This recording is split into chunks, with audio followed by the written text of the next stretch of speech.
What's going on, you guys? Welcome back to another video. Super late video because I had so much going on today after work. I had a very long doctor's appointment, and I'm really just getting home, getting settled. Need to get me something to eat, and so I'm just gonna go ahead on and get straight to the video. So the title of this video is 10 Signs When the Narcissists Show You Who They Are.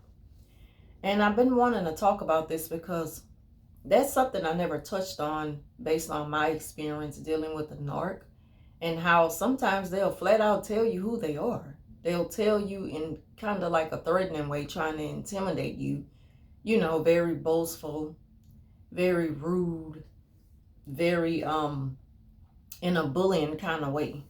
And they'll also tell you like they're trying to get a pass for being who they are. Like, well, they'll say things like, well, I'm kind of thrown off. I don't have all my screws. Or, I haven't seen my therapist lately. Or, I haven't been on my pills.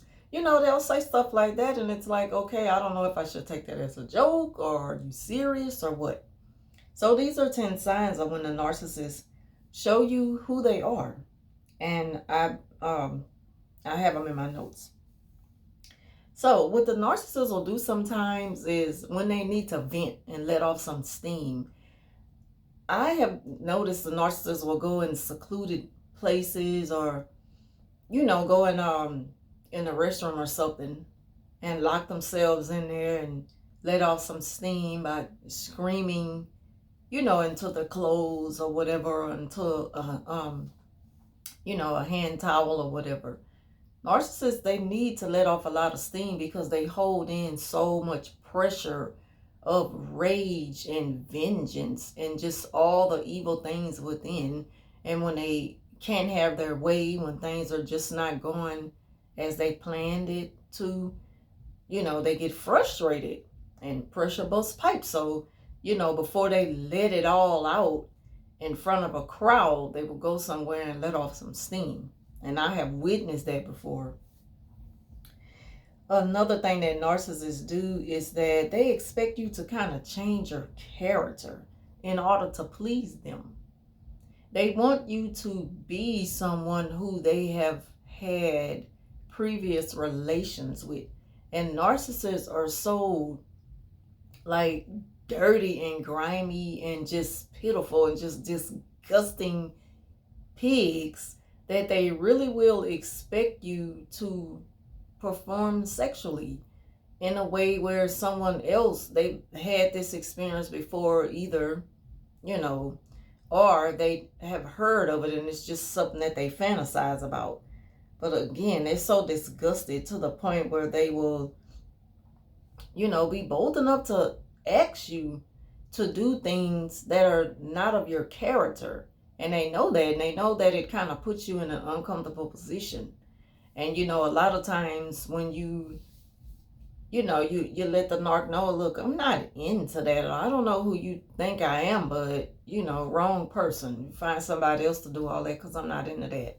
A lot of times the narc will try to, try to put you down in a way or make you feel bad for being who you are by telling you need to grow up. You acting like a child, you're childish and stuff like that. But if you ever dealt with something like that with a narcissist or with anyone who you may not know that they are narcissists, don't even like receive the things that they're telling you, because they're just telling you that so you can give in and give them what they want.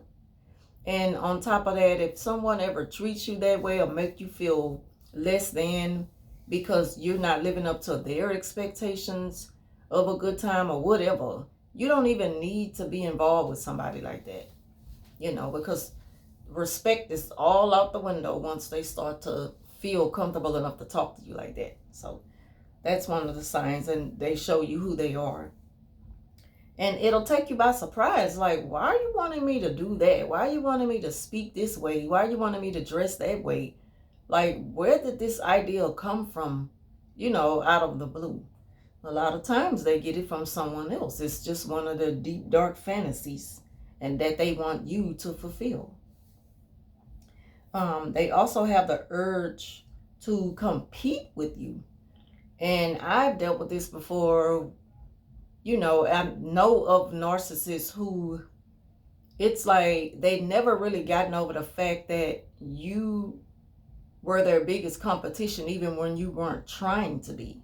So the narcissist in the back of their head, even when it's been years down the line, they will never forget you for being that big competition up against them. Even though you're not thinking that way. You never felt like a competition with anyone. But a narcissist, they always feel like you were a threat to their image. And so it's like they always want to compete when they're in a relationship with you, and even after the relationship is over. Sometimes the narcissist will start to show how jealous they were of you by, picking up the habits that you used to have, something that they didn't even, it's not even a part of who they really are. But they idealize you so much and wanted so much of you to be a part of them, and they never thought that it would be over with, to the point where they just kind of, I don't know, it's in a, I don't really know how to explain it, but it's a very dysfunctional way of thinking, because it's like they don't have a personality of their own, so they have to pretend to be someone else. And a lot of time narcissists will pick up on their ex's personality and start to be like them, especially if the person was very, highly admired, highly liked by so many people. Narcissists are jealous. They are even jealous of the girlfriends, the boyfriends, husbands, wives. They are jealous. They have very jealous spirits. And they will do things like, I'm gonna just give y'all an example. When I met my ex, he met me already established, already in my own place, already doing my damn thing, working, being independently on my own, taking care of my business, taking care of my bills all by myself. When he met me, he came into that situation. And so, that's a whole nother story. I'll give y'all that story another time. But the thing about it is, when it was over with, it's like he was always jealous of what he found in me. And he wanted to be that way. So it's like when the relationship was over, even though I had moved out of that place, he ended up moving in. He made sure he was able to reserve that exact same place to move into. And with a female who he can probably kind of overpower. It's just like a dysfunctional way of thinking. It's like a fantasy. I don't know, like a twisted fantasy that they have. I don't really know what to call it, but it's like they try to fulfill their lives through someone else's later on down the line. It's like they never really get you out of their mind. It's always a competition with them. They always want to prove to themselves and to other people that they are better than you. And it's like, why would you want to compete with your partner? If it's a 50-50 thing, if y'all are in it to make each other lives better, but of course, we're talking about a narc, and they don't think that way. But that is one of their ways of thinking, and that is to compete with you. They have an urge to compete with you. And that's just one of the examples. Another one is they look for you in other people. It's like the way they wanted you to be, they wanted you to have this alter ego because it fulfills their fantasies.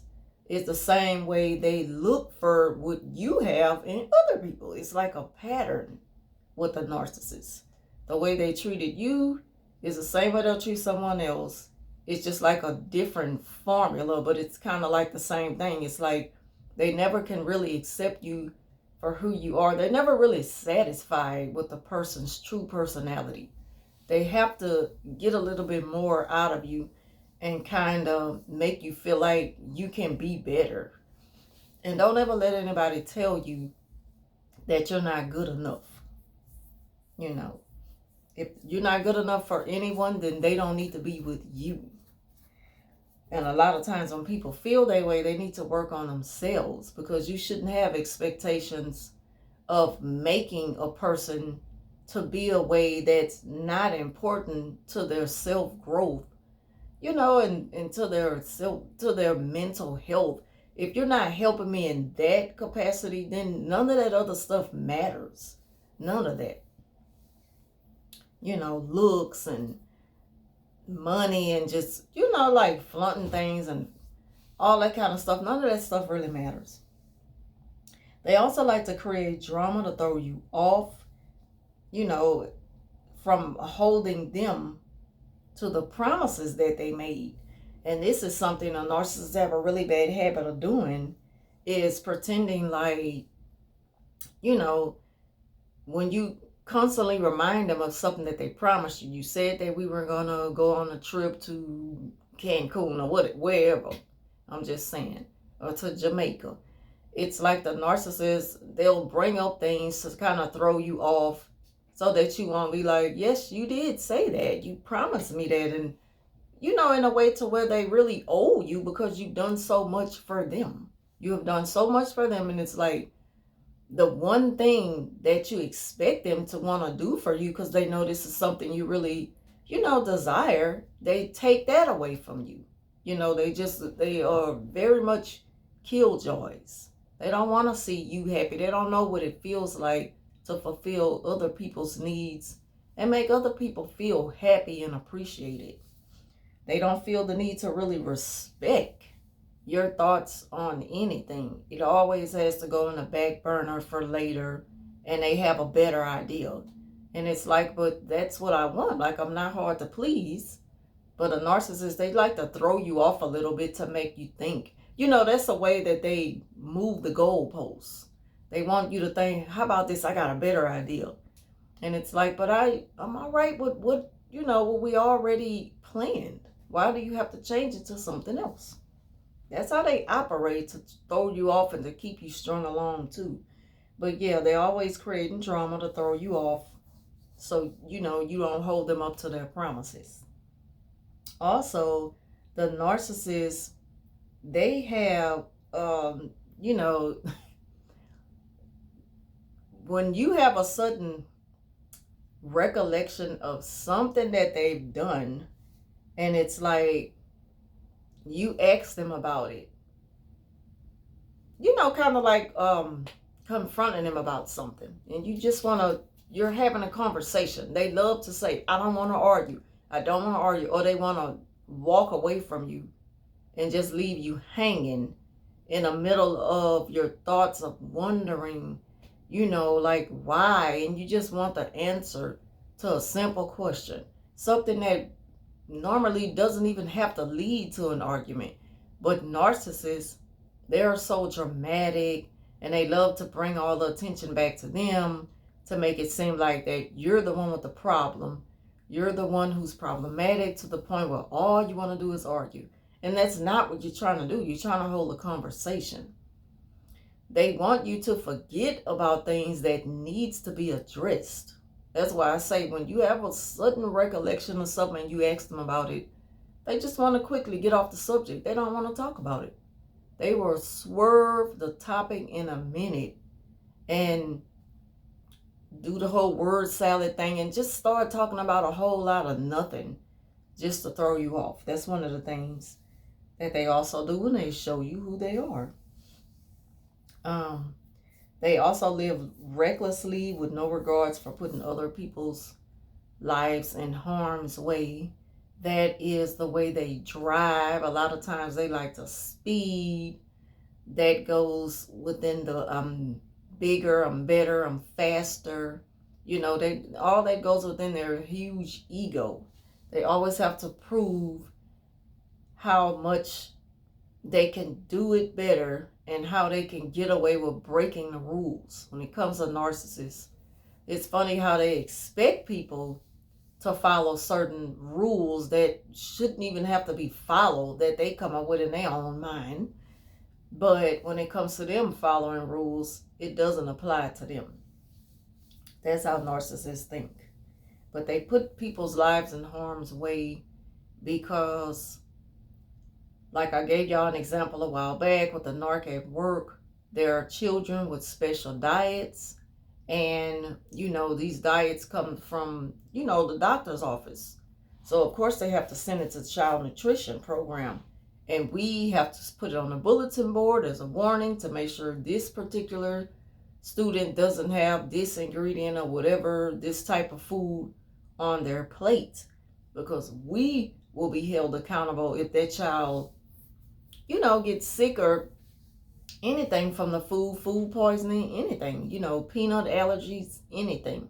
All of that stuff we have to be careful with these special diet notices. And narcissists, they don't care about that. If anything, they criticize the fact that the child has these special privileges because they feel like it makes, in their mind, it's like, why would I think of them before I think of myself? This is making my job hard by having to alternate how I fix their food. It's like, it's not hard at all. All you have to do is substitute it with something else that they can have.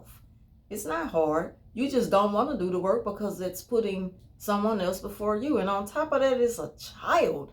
And this your job. If you don't have passion for what you're doing and you've been doing it this long, then you're in the wrong field. Like, you have wasted your time being here and wasted the people's time of who work with you.